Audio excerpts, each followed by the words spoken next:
नमस्कार छात्रों, मैं सरोज कुशवाहा क्लास 8 के न्यू गुलमोहर हिंदी व्याकरण में जो आपका क्लासेस चल रही है तो उसमें क्या है, आपका 7 लेसन कंप्लीट हो चुका है और आज हम पढ़ेंगे आपका ये लेसन 9, ठीक है। लेसन 8।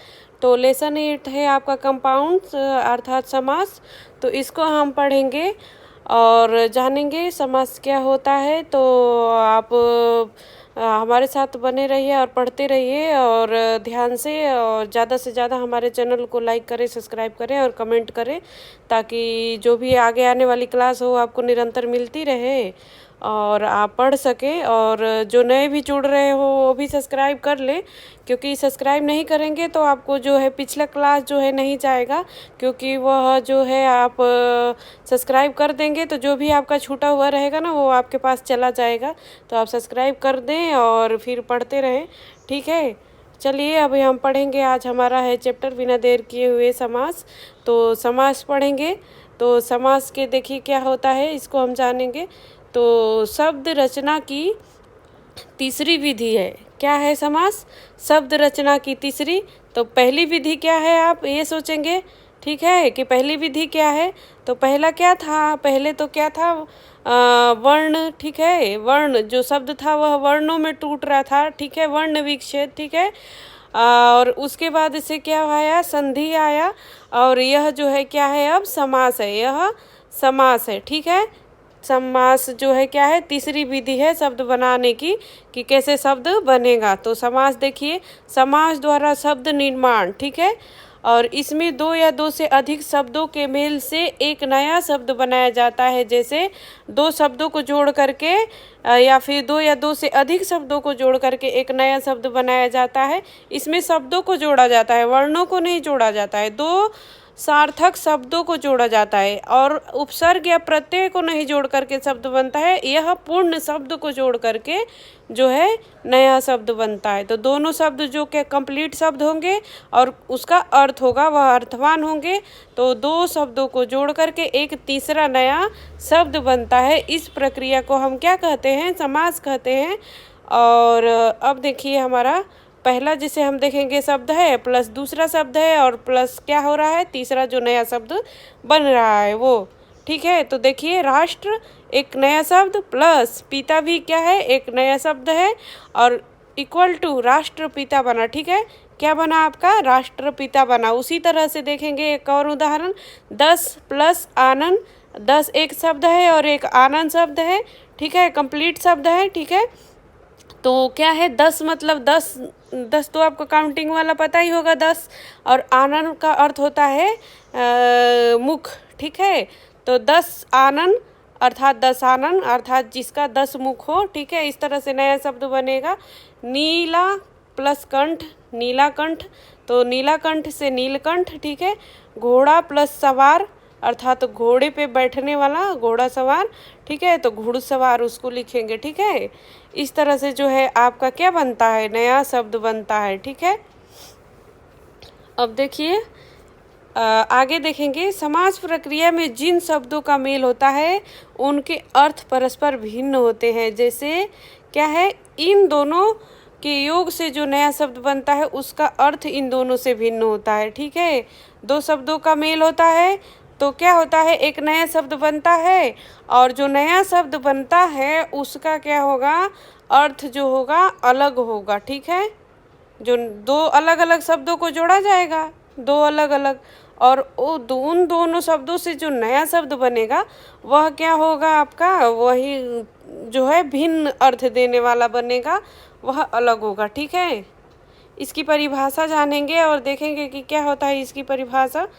तो यहाँ तक आपको समझ में आ गया होगा इसकी प्रक्रिया, कि समास की प्रक्रिया क्या होती है और किस तरह से समास मतलब होता है।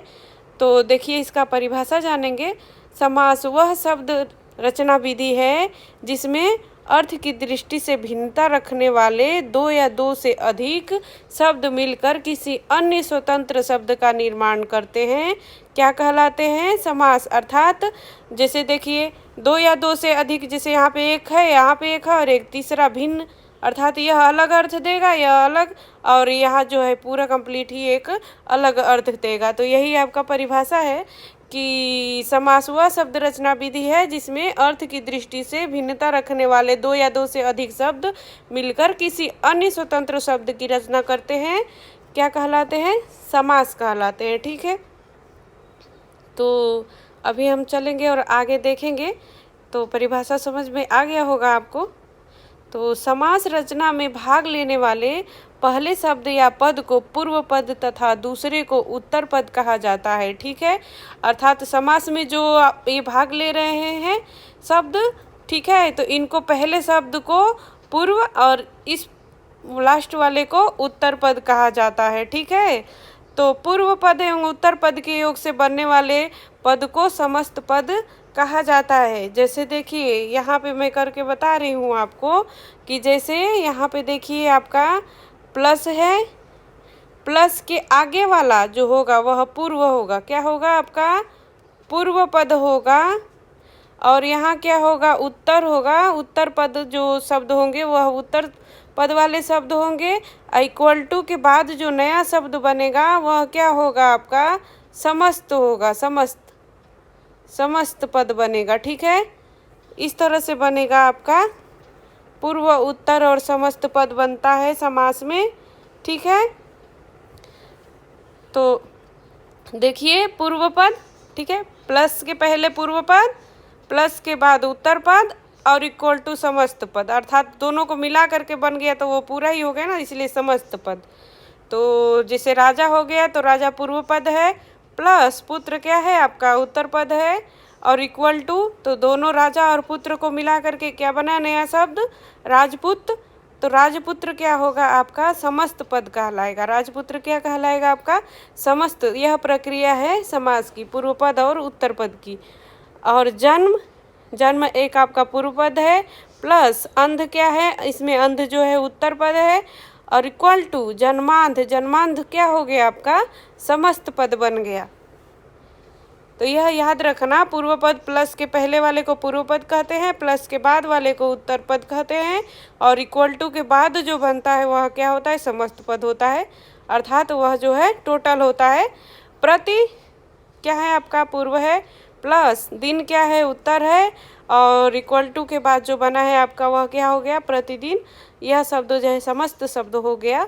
इसी तरह से जो है यह स्नान गृह का आप करके मेरे को कमेंट में भेजिएगा कि क्या होगा और कौन सा कहलाएगा? वह पूर्व पद कहलाएगा, उत्तर पद, या क्या कहलाएगा? और यह लिख करके मेरे को कमेंट में आप भेजिएगा। अगर जो आप देख रहे होंगे, कोई भी हो वीडियो देख रहा होगा, एक बार कमेंट में ज़रूर भेजिएगा, मुझे देखना है कौन कौन में मुझे भेज रहे हैं। ठीक है, समास विग्रह देखिए, समस्त। अब समास विग्रह देखेंगे। ठीक है, विग्रह मतलब क्या? बंटवारा। ठीक है, उसका कैसे बंटवारा हुआ? ठीक है, तो देखिए समस्त पद के सभी पदों को अलग अलग किए जाने की प्रक्रिया ही समास विग्रह कहलाती है। ठीक है, अब जो ये समस्त पद है इसको फिर से यहाँ तक पहुँचाना ही क्या कहलाएगा? तोड़ देना ही क्या कहलाएगा? समास विग्रह कहलाएगा। ठीक है, तो देखेंगे कैसे। समस्त पद है जैसे यश प्राप्त। ठीक है, ये समस्त पद है, यश प्राप्त और यश को प्राप्त। ठीक है, अब यह क्या हो गया? समास विग्रह, यश को प्राप्त समास हो गया आपका समास विग्रह, अर्थात उसको पूरा वाक्य में ही बढ़िया से कन्वर्ट कर देना क्या कहलाएगा? समास विग्रह कहलाएगा। ठीक है, फिर से तोड़ देना ही समझ। जैसे दाल चावल, तो पूरा कंप्लीट लिख देंगे, दाल अलग चीज़ और चावल अलग चीज़। अब दाल चावल तो एक ही में बोल रहे हैं, लेकिन अब देखिए यहाँ दाल और चावल ऐसे हम बोल रहे हैं। इसी तरह से अकाल पीड़ित, तो क्या है? अकाल से पीड़ित। ठीक है, देशवासी, तो देश का वासी। ठीक है, इस तरह से आप देख सकते हैं कि समास विग्रह की प्रक्रिया के दौरान दोनों पदों को अलग अलग किया जाता है। साथ ही पदों के बीच यथा आवश्यक कोई न कोई कार्य चिन्ह भी लग जाता है। जैसे कि आप देखें ना, कारकी चिन्ह किसे कहते हैं, जैसे ने, से, को और इस तरह के जो होते हैं वह क्या होते हैं, कारक चिन्ह होते हैं। जैसे कर्ता ने कर्म को करण से के द्वारा इस तरह से जो आता है ना आपका, तो वह कारक चिन्ह होता है। तो इस तरह से जो है कारक के चिन्ह वाक्य के बीच में देखने को आपको मिलेगा, ठीक है, समास विग्रह के दौरान। ठीक है, अब हम ध्यान रखेंगे कि क्या इसमें ध्यान रखने योग्य कुछ बातें होती है। जैसे कि समास प्रक्रिया शब्द रचना की वह विधि है जिसमें दो या दो से अधिक शब्द मिलकर के एक नया शब्द बनाते हैं। ठीक है, क्या है, दो या दो से अधिक शब्द मिलकर के एक नया शब्द बनाते हैं। ठीक है, और देखिए समास प्रक्रिया में भाग लेने वाले पदों शब्दों के अर्थ भिन्न भिन्न होते हैं, अर्थात जो पूर्व पद होगा उसका अर्थ भिन्न होगा और उत्तर पद का अर्थ भिन्न होगा। ठीक है, समास प्रक्रिया के द्वारा बना हुआ नया शब्द जो है समस्त पद कहलाता है, और जो पूर्व पद और उत्तर पद से मिलकर के जो बनेगा वो समस्त पद कहलाता है। समस्त पद का पहला पद पूर्व पद तथा दूसरा पद क्या कहलाता है, उत्तर पद। जो समस्त पद है, अब यहाँ देखिए ये जो समस्त पद है तो इसके बीचों बीच में जैसे हम प्लस कर लगा देंगे तो राजा अलग हो जाएगा, पुत्र अलग हो जाएगा। तो इसी को बोल रहा है कि दोनों अलग अलग होते हैं। ठीक है, जब समस्त पद के अलग अलग कर दिया जाता है तब, ठीक है, प्रक्रिया को समास विग्रह, जब समस्त पद को क्या किया जाता है, तोड़ दिया जाता है उस कार्य के चिन्ह लगाकर प्रक्रिया के अनुसार, तो फिर क्या हो जाएगा, वह समास विग्रह कहलाएगा।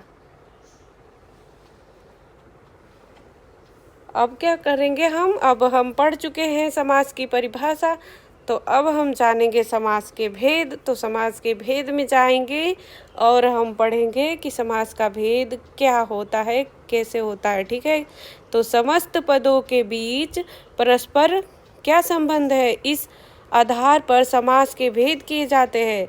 दोनों समस्त पदों के बीच प्रायः निम्नलिखित संबंध हो सकते हैं।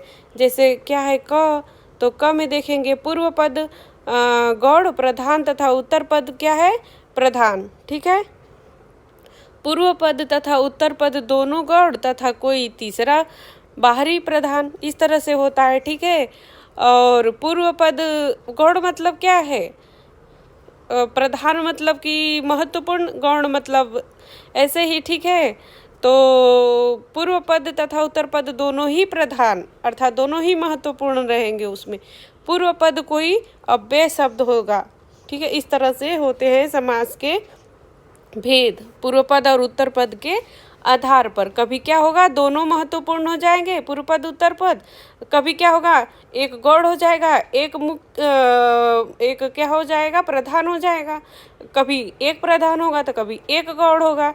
इस तरह से होती है प्रक्रिया। ठीक है, तो क में देखेंगे हम पूर्व पद गौड़ प्रधान तथा उत्तर पद, ठीक है, प्रधान, अर्थात देखेंगे कि पूर्व पद इसमें क्या है, गौड़ है, प्रधान है, तथा उत्तर पद क्या है, प्रधान है। तो जिन समासों के पूर्व पद क्या है, गौड़, और तथा उत्तर पद क्या है, प्रधान होते हैं, उनके दोनों पद परस्पर क्या होते हैं, तहत के संबंध में के आधार से जुड़े होते हैं। जिसे देखिए क्या है कि जिन समासों के पूर्व पद गौड़ होते हैं, ठीक है, और उत्तर पद प्रधान होते हैं, उनके दोनों पद परस्पर तरह के संबंध में क्या होते हैं, आधार से जुड़े होते हैं। ठीक है, और दूसरा क्या बता रहा है आपका, कारकीय संबंधों के आधार पर, अर्थात कारकीय संबंध युक्त समास इस वर्ग में आने वाला समास है, जैसे तत्पुरुष समास। ठीक है, तत्पुरुष समास क्या है, कारक चिन्ह आता है जिसमें, ठीक है, कारकीय मतलब प्रधान होता है, उसमें कारक चिन्ह देखने को मिलते हैं आपके किस समास में, तत्पुरुष समास में। ठीक है, कारकीय संबंध के अलावा किसी अन्य संबंध के आधार पर, अर्थात कारकीय संबंध रहित समास वर्ग में दो समास होते हैं, जैसे कि कर्मधारय तथा द्विगु।